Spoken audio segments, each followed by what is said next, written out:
हरे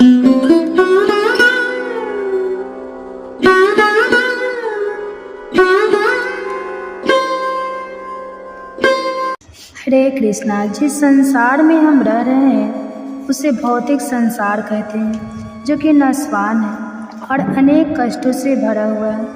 अगर कोई यह सोचे कि इस नश्वर भौतिक संसार में रहकर मैं सुखी हो जाऊंगा, तो वह उसका सबसे बड़ा भ्रम है, क्योंकि भागवत गीता में भगवान श्री कृष्ण स्वयं कहते हैं कि संसार दुखा है, और जहाँ इतने कष्टों से भरा हुआ संसार हो वहाँ कुछ समय का क्षणिक सुख तो आपको मिल सकता है, लेकिन हमेशा के लिए आप सुखी कभी नहीं रह सकते। तो फिर यह प्रश्न उठता है कि आखिर शाश्वत सुख कहाँ मिलेगा? हमें तो वही चाहिए। तो उत्तर है परम भगवान श्री कृष्ण की भक्तिमय सेवा में, उन्हें नित्य धाम में। और वहाँ तक हम कैसे पहुँच पाएंगे? तो जब हम इस भौतिक संसार की आसक्ति और मोह से ऊपर उठ पाएंगे और सिर्फ भगवान श्री कृष्ण के चरणों में आसक्त रहेंगे तब। लेकिन यह तो बड़ा कठिन कार्य है, कैसे करें? दो सरल उपाय है। एक है सदैव भगवान के पवित्र हरि नाम का जाप करना, यानी हरे कृष्ण महामंत्र। और दूसरा है इस मोहिनी एकादशी का पालन करना, क्योंकि यह एकादशी अपने नाम के अनुसार ही मनुष्य के समस्त मोह बंधनों को तोड़ देती है। तो आइए वैशाख मास के शुक्ल पक्ष में आने वाली इस मोहिनी एकादशी की सुंदर कथा का श्रवण करते हैं। यह बात उस समय की है जब धर्म की ध्वजा तले युधिष्ठिर महाराज का सन इस संपूर्ण पृथ्वी पर सुख और समृद्धि फैला रहा था।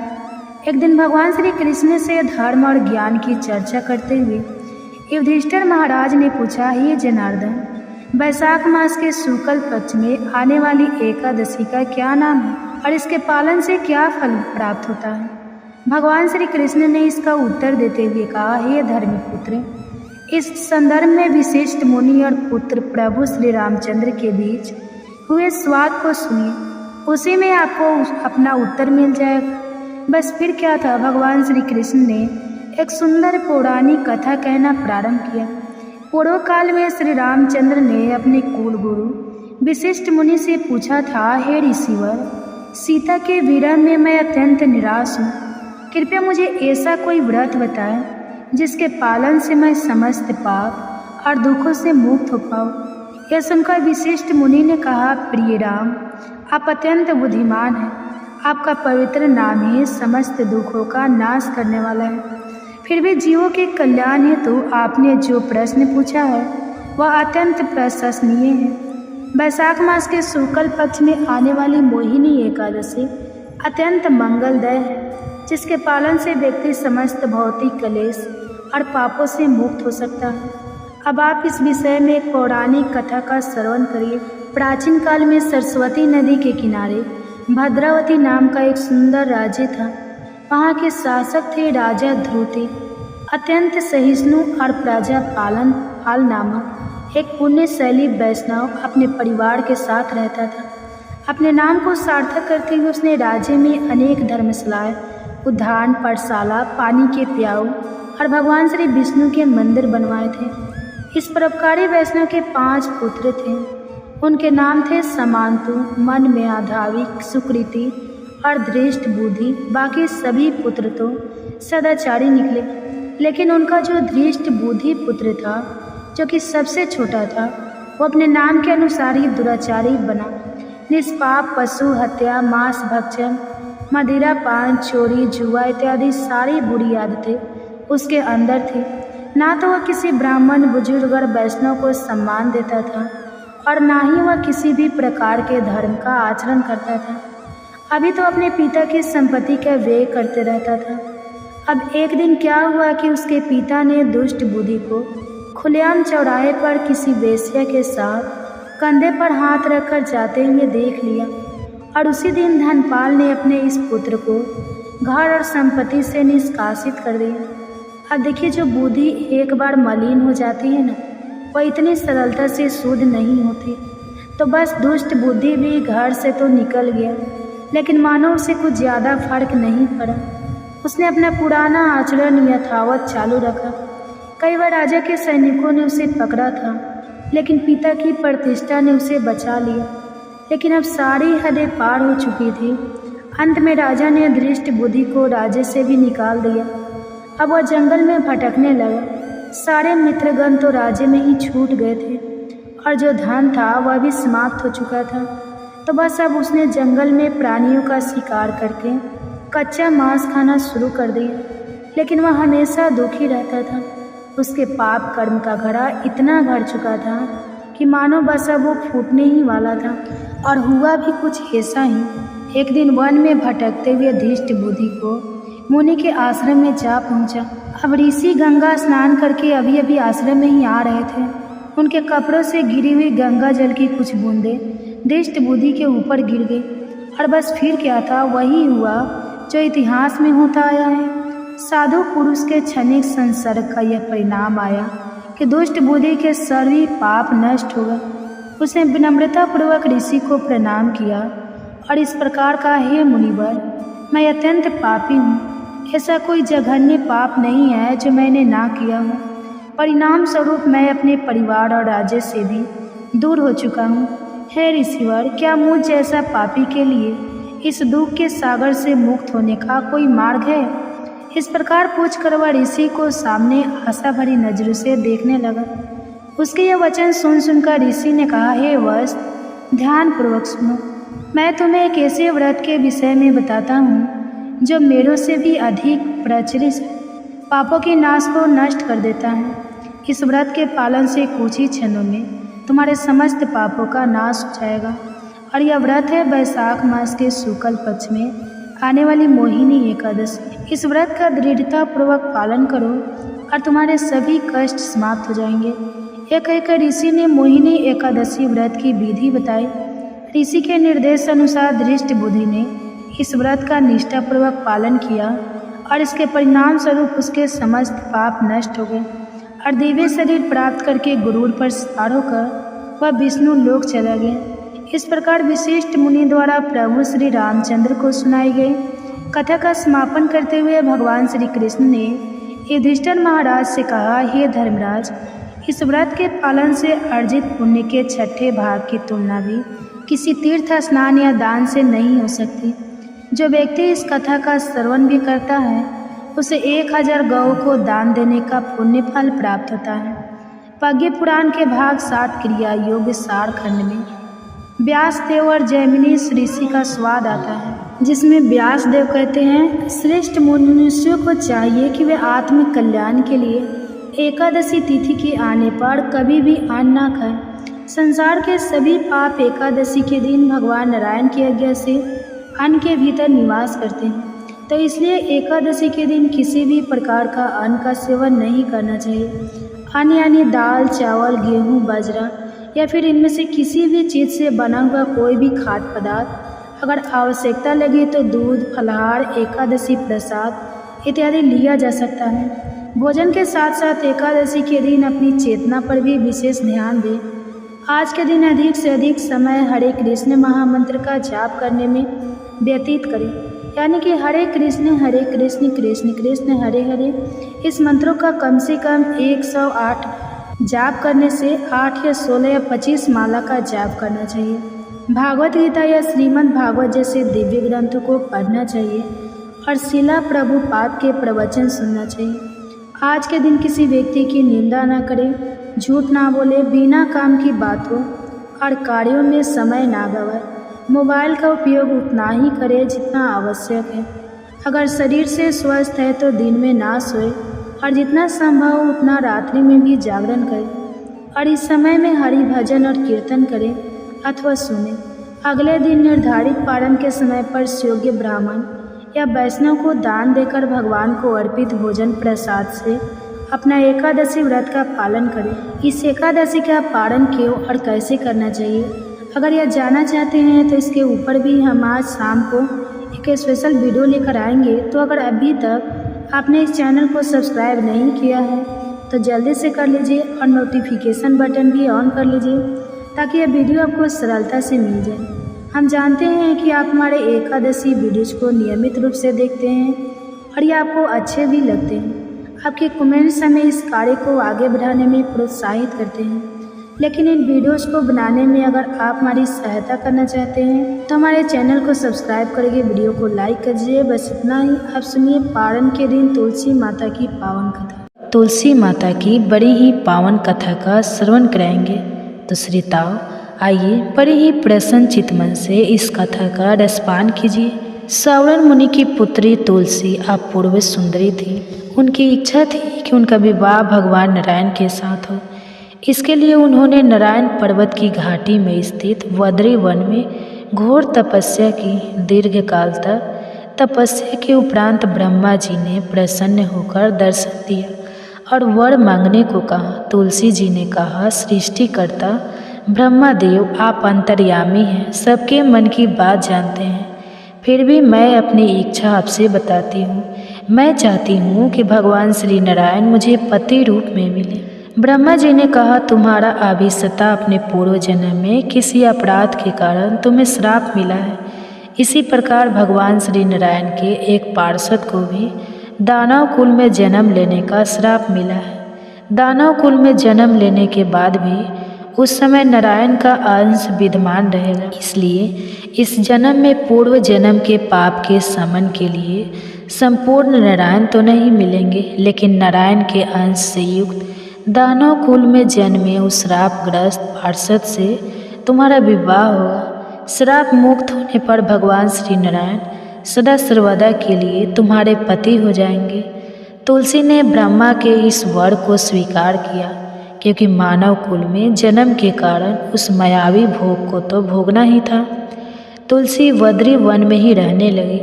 नारायण का वह पार्षद दानव कुल में जलंधर के नाम से पैदा हुआ था। कुछ दिनों बाद वह भ्रमण करता हुआ वद्री वन में आया। यहाँ तुलसी को देखते ही वह उस पर मंत्र मुग्ध हो गया। तुलसी के सामने उसने अपने विवाह का प्रस्ताव रखा। इतने में ही वहाँ ब्रह्मा जी आ गए और तुलसी से कहा, तुलसी को देखो कैसा देवोपुष का स्वरूप है। दानव कुल में जन्म लेने के बाद भी लगता है जैसे इसके शरीर में नारायण का वास हो। तुम प्रस्ताव को सहज स्वीकार कर लो। तुलसी को भी लगा कि उसकी तपस्या पूर्ण हुई, उसे इच्छित फल मिला है। जलंधर के साथ उसका गंधर्व विवाह हो गया और वह जलंधर के साथ उसके महल में पत्नी बनकर आ गई। जलंधर ने अपनी परम सुंदरी सती साध्वी पत्नी तुलसी के साथ बहुत दिनों तक राज्य किया। उसने अपने राज्य का इतना विस्तार किया कि देवलोक तक उसके अधिकार में आ गया। स्वर्ग का सुख भोगने वाले देवताओं की दशा भिखारियों जैसी हो गई। जलंधर किसी को न कष्ट नहीं देता था, पर अधिकार और राज्य छीन जाने से सारे देवताओं मिलकर ब्रह्मा, विष्णु और शिव जी की सभा में गए तथा अपनी विपत्ति सुनाई। ब्रह्मा जी ने कहा, तुलसी परम साध्वी है, उसका विवाह जलंधर से मैंने ही कराया था। जलंधर को तब तक नहीं हराया या मारा जा सकता है जब तक तुलसी को ना छल किया जाए। विष्णु जी ने कहा, जलंधर पूर्व जन्म में मेरा पार्षद था। श्राप के कारण उसे दैत्य कुल में जन्म लेना पड़ा। इस जन्म में मैं भी, मेरा अंश उसमें व्याप्त है। साथ ही तुलसी के पतिव्रत धर्म से वह अजय है। फिर देवताओं की सहमति से भगवान शिव ने जलंधर के पास संदेश भेजा कि या तो वह देवताओं को राज्य लौटा दे या फिर उनसे युद्ध करे। जलंधर शंकर के पास पहुंचा। उसने कहा, देवाधिदेव, आपके लिए देवताओं का पक्ष लेना उचित नहीं है। राज्य बढ़ाना हर राजा का कर्तव्य है। मैं किसी को दुखी नहीं कर रहा हूँ। देवताओं से कहिए कि वे मेरी प्रजा बनकर रहें। मैंने आपका कोई भी अपमान नहीं किया है। हमारा आपका युद्ध शोभा नहीं देता है।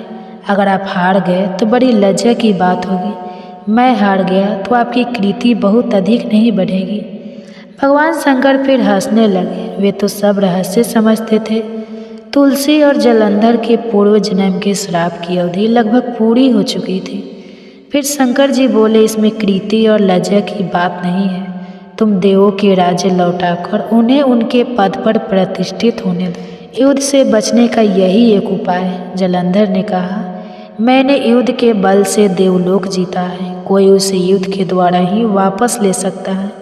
यह मेरा अंतिम उत्तर है। अब मैं जा रहा हूँ। ऐसा कहकर जलंधर चला गया। उसने अपनी पत्नी तुलसी को सारी बातें बताई और कहा, कर्म भोग सब काल सूत्र में बंधा है। जीवन में हर्ष शोक भय दुख सुख मंगल अमंगल काल के अधीन है। हम तो केवल निमित्त हैं। संभव है भगवान शिव देवों का पक्ष लेकर मुझसे युद्ध करें। तुम चिंता मत करना, तुम्हारा सती तेज मेरी रक्षा करेगा। दूसरे दिन भगवान शंकर के नेतृत्व में देवताओं ने युद्ध छेड़ दिया। जलंधर ने भीषण बाणों की वर्षा कर उनका वेग रोका। उसके प्रहार से देवता डगमगाने लगे। उसने दानवी शक्ति का प्रयोग कर मायावी युद्ध आरंभ किया। युद्ध स्थल पर वह किसी की भी दिखाई नहीं देता था, पर उसके अस्त्र शस्त्र प्रहार कर देवों को घायल कर रहे थे। देवगण अपने अस्त्र चलाए तो किस पर चलाए, क्योंकि कोई शत्रु सामने था ही नहीं। कई दिनों तक इस तरह भयंकर युद्ध चला। जलंधर पराजित नहीं हुआ। तब शिव जी ने विष्णु जी से कहा, विष्णु कुछ तो उपाय करो, अन्यथा मेरा तो सारा यश मिट्टी में मिल जाएगा। विष्णु जी ने सोचा, बल से तो जलंधर को हराया नहीं जा सकता, इसलिए छल का सहारा लेना ही पड़ेगा। उन्होंने तुरंत अपना स्वरूप जलंधर जैसा बनाया और अस्त्र शस्त्र से सुसज्जित होकर तुलसी जी के पास पहुँच गए। बोले, प्रिय मैं युद्ध जीत गया। सारे देवता भगवान शंकर समेत हार गए। इस खुशी में आओ मैं तुम्हें अपने अंग से लगा लूं। पति को प्रत्यक्ष खड़ा देख तथा विजय का समाचार सुन वह दौड़कर मायावी जलंधर के गले से लिपट गई। इस प्रकार पति पत्नी दोनों ने आलिंगन कर खूब खुशी मनाई। पर पुरुष के साथ इस प्रकार के व्यवहार से उसका सती तेज नष्ट हो गया। उसका सारा तेज जो जलंधर की कवच के रूप में रक्षा कर रहा था, कवच नष्ट हो गया। जलंधर शक्तिहीन हो गया। यह जानते ही भगवान शंकर ने अपने त्रिशूल से प्रहार किया। त्रिशूल के लगते ही जलंधर जलकर भस्म हो गया। जलंधर के मरने की बात को जानकर विष्णु अपने असली रूप में आ गए। सामने अपने पति जलंधर के स्थान पर भगवान विष्णु को खड़ा देख तुलसी बहुत दुख हुई। उसे पता लग गया कि स्वयं नारायण ने उसके साथ छल किया है। क्रोध में आकर तुलसी जी ने श्राप दिया, एक सती स्त्री का सतीत्व भंग करने के अपराध में तुम हृदयहीन पत्थर हो जाओ। विष्णु जी ने तुलसी के श्राप को सिरोधार्य कर कहा, देवी तुम्हारे तथा जलंधर के कल्याण के लिए मुझे ऐसा करना पड़ा। तुम दोनों को श्राप मुक्त करना था। तुम भी अब अपना शरीर त्याग तुलसी बिरवा के रूप में जन्म लोगी और मेरी पूजा तुलसी दल्स की होगी। मैं शालिग्राम पत्थर बनूंगा। मेरी शीश पर तुम आदर से विराजमान होगी। तुम्हारे पति की हड्डियों के चूर्ण से शंख की उत्पत्ति होगी। उस शंख ध्वनि से देवताओं तथा मेरी पूजा आराधना होगी। जहाँ शंख ध्वनि होगी वहाँ मंगल में मैं विराजमान रहूँगा। तुमने पूर्व जन्म में बद्री वन में मुझे पाने के लिए बड़ी तपस्या की थी। अब अगले जन्म में मैं नारायण प्रस्थ के रूप में बद्री वन में स्थापित होऊंगा और मेरी पूजा अर्चना फल फूल से ना होकर तुलसी तुम्हारे दल से होगी। मेरी शीश पर विराजमान होकर तुम मुझसे भी ऊंचा पद प्राप्त करोगी। बोलिए श्री लक्ष्मी नारायण भगवान की जय। बोलिए श्री तुलसी जी शालिग्राम जी की जय। जय जय श्री राधे कृष्ण। अब आइए तुलसी की एक और पौराणिक कथा का श्रवण करते हैं, ननद और भाभी की कथा। बात है, एक परिवार में ननद और भाभी साथ साथ रहा करती थी। ननद का विवाह अभी नहीं हुआ था। वह तुलसी जी के पौधे की बहुत सेवा करती थी। नियम से तुलसी को सींचती और दीपक जलाती थी, लेकिन उसकी भाभी को यह सारी बातें बिल्कुल भी पसंद नहीं थी।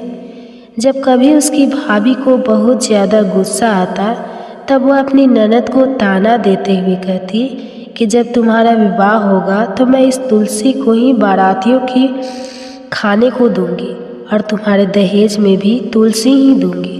तुम्हें और कोई काम धंधा है नहीं, जब देखो तुलसी की ही सेवा करती रहती हो। कुछ समय बीत जाने पर ननद का विवाह तय हो गया। विवाह के दिन भाभी ने अपने कहे अनुसार बारातियों के सामने तुलसी का गमला फोड़ दिया, जिसकी सेवा उसकी ननद किया करती थी, और तुलसी के पत्ते खाने के लिए सभी बारातियों को दे दिए। तुलसी जी की कृपा से वह फूटा हुआ गमला कई सारे स्वादिष्ट पकवानों में बदल गया। भाभी ने गहनों के नाम पर तुलसी की मंजरी से बने हुए गहने अपनी ननद को पहना दिए। तुलसी जी की कृपा से देखते ही देखते तुलसी जी की मंजरी से बने वह गहने भी सुंदर सोने जवाहरात में बदल गए। इतना ही नहीं, भाभी ने मारे क्रोध के वस्त्रों के स्थान पर तुलसी का जनेऊ रख दिया और वह भी रेशमी और सुंदर वस्त्रों में बदल गया। अब जब ननद अपनी ससुराल में पहुंची तो ससुराल में तो उसके दहेज की बहुत प्रशंसा हुई। यह बात भाभी के कानों तक भी पहुंची। उसे बहुत आश्चर्य हुआ कि उसने सोचा कि उसने तो ननद के गहने, कपड़े और जनेऊ तक तुलसी जी के ही रखे थे और तुलसी जी की मंजरी रखी थी। यह सब जानकर भाभी को बहुत आश्चर्य हुआ। अब उसे तुलसी जी की पूजा का महत्व समझ में आ गया था। उस भाभी की भी एक बेटी थी। वह तब अपनी बेटी से कहने लगी कि बेटी, तुम भी तुलसी जी की सेवा किया करो, तुम्हें भी तुम्हारी बुआ की तरह फल मिलेगा। वह जबरदस्ती अपनी बेटी से तुलसी महारानी की सेवा करने को कहा करती, लेकिन लड़की का मन तो तुलसी की सेवा में लगता ही नहीं था। धीरे धीरे समय बीतता गया और भाभी की लड़की बड़ी हो गई। अब उसके विवाह का समय आ गया।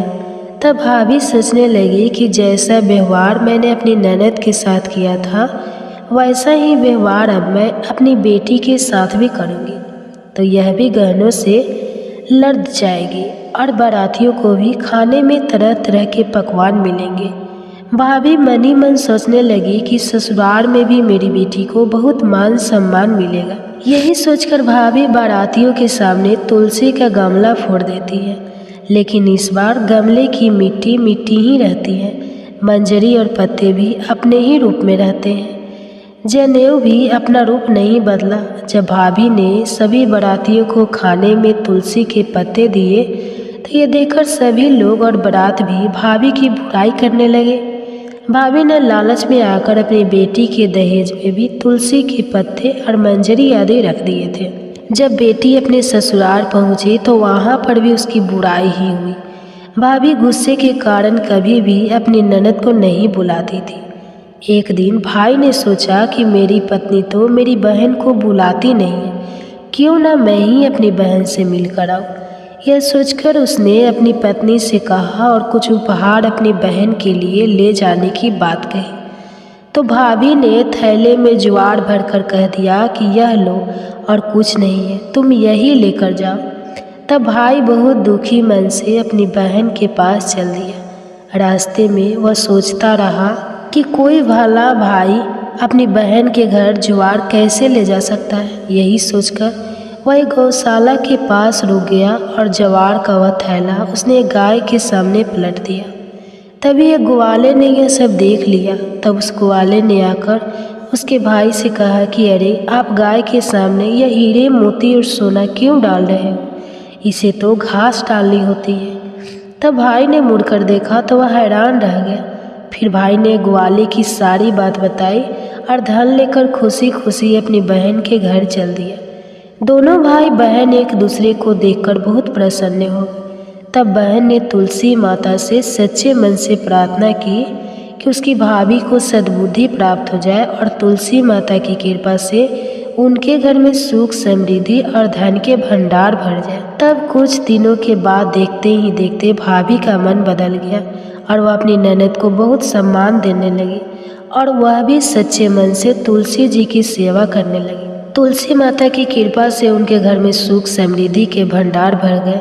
उनके घर में अब कलह कलेश नहीं होता था और सभी सुख से रहने लगे। तो प्रेम से बोलिए तुलसी माता की जय। अब आइए सुनते हैं कार्तिक स्नान की कथा, जिसे सुनने से घर में सुख समृद्धि का वास होता है। एक बार एक बूढ़ी माई थी जो चतुर्मास में पुष्कर स्नान किया करती थी। उनका एक बेटा और बहू थी। एक दिन बूढ़ी माई ने अपनी बहू को फलाहार बनाने को कहा तो बहू ने खाली टिफिन ही रख दिया। बेटा माँ को पहचानने के लिए पुष्कर गया तो रास्ते में एक जगह पर बेटा माँ से बोला, माँ फलाहार कर लो। जहाँ पानी मिला वहीं पर वह बूढ़ी माई अपने बेटे के साथ फलाहार करने बैठ गई। तो भगवान की कृपा से खाली टिफिन फलों से भर गया। माँ ने फलाहार कर लिया और बेटा पुष्कर में माँ के रहने के लिए झोपड़ी बनाकर वापस घर आ गया। रात में बूढ़ी माई के दरवाजे पर सावन मास आया और दरवाज़ा खटखटा कर बोला, बूढ़ी माई दरवाज़ा खोल। तब बूढ़ी माई ने पूछा, आप कौन हो? तो उसने बोला कि सावन मास ने कहा मैं श्रावण मास हूँ। बूढ़ी माई ने तुरंत दरवाज़ा खोल दिया। बूढ़ी माई ने भगवान शिव और देवी पार्वती की पूजा अर्चना की, बेलपत्र से अभिषेक किया। जाते समय श्रावण मास ने बूढ़ी माई को खूब आशीर्वाद दिया और झोपड़ी की एक दीवार सोने की हो गई। इसके बाद भाद्रपद मास आया। उसने भी दरवाज़ा खोलने के लिए बूढ़ी माई से कहा। बूढ़ी माई ने दरवाज़ा खोला, सत बनाकर कजरी तीज मनाई। भाद्रपद मास ने बूढ़ी माँ को आशीर्वाद दिया और झोपड़ी की तीसरी दीवार भी सोने की हो गई। आश्विन मास आया और उसने भी दरवाज़ा खटखटाकर खोलने को कहा। बूढ़ी माई ने दरवाज़ा खोला, पितरों का तर्पण कर ब्राह्मण भोज कराकर श्राद्ध किया। फिर नवरात्रि में माँ दुर्गा को अखंड ज्योति जलाकर प्रसन्न किया।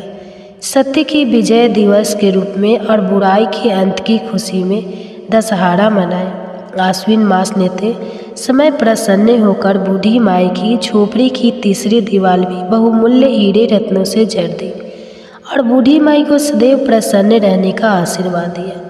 इन सब के बाद कार्तिक मास आया। उसने भी बूढ़ी माई को दरवाज़ा खोलने को कहा। फिर क्या था, बूढ़ी माई ने दरवाज़ा खोला, अति प्रसन्न मन से कार्तिक स्नान किया, दीप दान कर दिवाली, गोवर्धन पूजा, भैया दूज, गोपाष्टमी, आंवला नवमी मनाई। कार्तिक मास ने जाते समय आशीर्वाद दिया और झोपड़ी के स्थान पर महल बना गया। बूढ़ी माई अब गरीबों की सेवा कर भजन कीर्तन में अपना समय बिताने लगी। कुछ समय बाद बेटा जब अपनी माँ को लेने आया तो माँ और झोपड़ी को पहचान नहीं सका। तत्पश्चात बेटा पड़ोस में जाकर पूछा। जब पड़ोसियों ने बताया तो बेटा माँ के चरणों में गिरकर बोला, माँ घर चलो, और सारे सामान के साथ वह अपनी माँ को घर लेकर आया। सासू माँ के ठाठ देखकर बहू के मन में लालच आ गया और उसने अपनी माँ को भी पुष्कर छोड़कर आने को कहा। तो उसका पति अपनी सास को भी पुष्कर में छोड़ आया, परंतु बहू की माँ की धर्म कर्म में बिल्कुल भी रुचि नहीं थी। वह तो 4 समय भोजन करती और दिन भर सोती। चारों मास उसके दरवाजे पर भी उसी तरह है जैसे बूढ़ी माई के दरवाजे पर आए और चले गए। जाते समय झोपड़ी जो भी थी वह भी गिर गई और बूढ़ी की माँ पुण्य मिलने के बजाय गधी की योनि में चली गई, क्योंकि स्त्री लक्ष्मी जी का रूप है और लक्ष्मी जी की तरह चंचल होना चाहिए, निश्चल होना चाहिए। भगवान की पूजा और अतिथि का सम्मान तथा दान पुण्य करना चाहिए। कुछ समय बाद बहू ने अपने पति से कहा कि जाओ और माँ को ले आओ। जब जम्हाई राजा सास को लेने गया तो वह कहीं नहीं मिली। लोगों से पूछने पर लोगों ने बताया कि तेरी सास धर्म कर्म कुछ भी नहीं करती थी, बस खाती थी और सोती थी, जिससे वह गधा की योनि में चली गई। जमाई ने देखा कि ये गधी वहाँ पर खड़ी हुई है तो जमाई अपनी सास यानी उस गधी को बांधकर घर ले आया और उसकी पत्नी ने पूछा, मेरी माँ कहाँ है? तब पति ने कहा कि तुम्हारे लालच की वजह से तुम्हारी माँ गधी की योनि में आ गई है। बड़े बड़े विद्वानों, ब्राह्मण, ऋषि मुनियों से पूछने पर उन्होंने बताया कि तुम्हारी सास के स्नान किए पानी से स्नान करने पर उसे मनुष्य योनि मिलेगी। तब बहू ने ऐसा ही किया और उसकी माँ पुनः मनुष्य योनि में आ गई। हे गाधा दामोदर भगवान, जैसा बुढ़िया माई को दिया वैसा सबको देना। कथा कहने वाले को, सुनने वाले को और हुंकारा भरने वाले को सबको देना। आप सुनिए कार्तिक मास महात्म्य में आज का अध्याय। एक दिन महाराज पृथु ने नारद जी से पूछा, हे देवर्षि नारद जी, समस्त गोपियों में राधा जी ही भगवान श्री कृष्ण को इतनी प्रिय क्यों है तथा कार्तिक मास में भगवान कृष्ण के साथ उनकी ही पूजा क्यों होती है? नारद जी ने कहा, हे राजन, पहले मनवंतर में पंचाल देश में प्राचीन बिही नाम का एक राजा था। उसने विष्णु भगवान का एक अत्यंत सुंदर और विशाल मंदिर बनवाया। उसमें नित्य प्रति विधि विधान से भगवान का पूजन हुआ करता था। उसी नगर की एक अति सुंदर स्त्री प्रेम में वह होकर भगवान के सामने मोहक नृत्य किया करती थी उसकी हर समय एकमात्र यही लालसा रहती थी कि वह किसी तरह भगवान के गले में बाहें डालकर नृत्य करे। एक दिन उसने अपना समस्त धन गरीबों में बांट दिया और भगवान के सम्मुख नाचते हुए अपने प्राण त्याग दिए। स्वर्ग में वह स्त्री चंद्रकृति नामक अत्यंत सुंदर देवांगना बनी। एक दिन वह दर्पण में अपना अद्भुत रूप लावण्य देखकर मन ही मन कहने लगी कि भगवान के अतिरिक्त अन्य कोई मेरा पति नहीं हो सकता। ऐसा विचार करके वह भगवान की छवि मन में धारण कर नृत्य करने लगी। कुछ समय बाद दैत्यों के आतंक से दुखी होकर समस्त देवता ब्रह्मा जी की शरण में गए। तब ब्रह्मा जी ने भगवान विष्णु के कृष्णा अवतार लेने का संपूर्ण वृत्तांत देवताओं को सुनाया और साथ ही उनको आज्ञा दी कि देवता ग्वाल बाल एवं देवांग नाय गोपियों के रूप में जन्म लेकर भगवान की सेवा करें।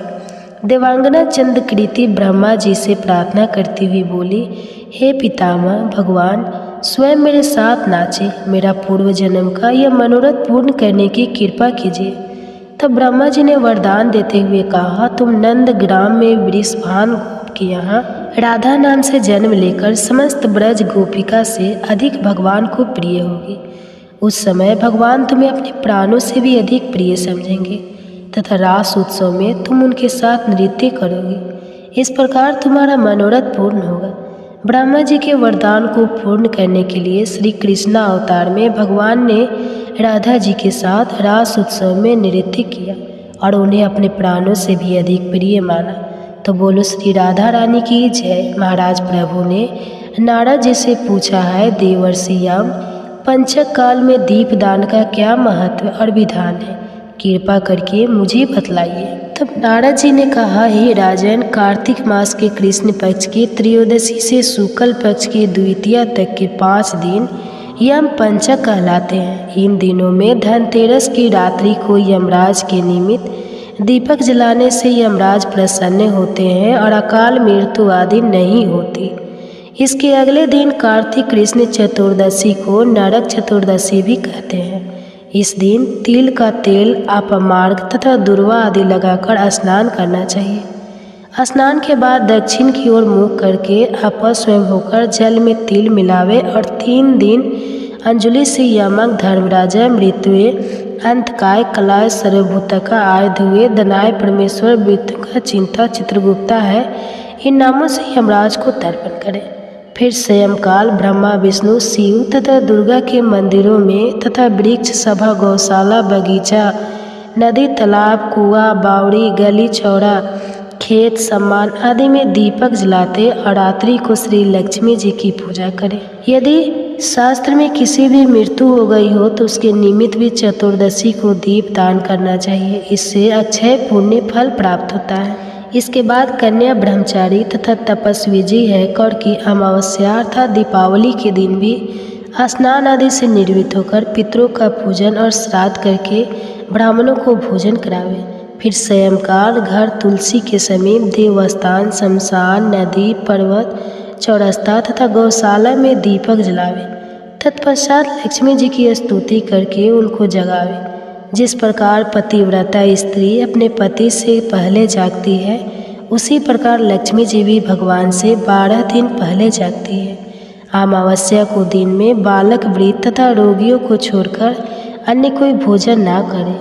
स्वयंकाल लक्ष्मी जी का पूजन करने के बाद ही भोजन करे। घर को फूल माला आदि से संजोए। सारे घर में दीप माला करे।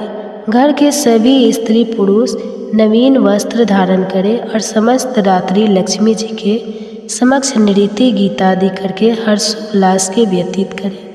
घर में समस्त रात्रि दीपक जलाना चाहिए। उस रात्रि को लक्ष्मी जी सब घरों में घूमती है और जो घर अधिक सुंदर तथा रमणीक होता है उसमें दीर्घ काल तक निवास करती है।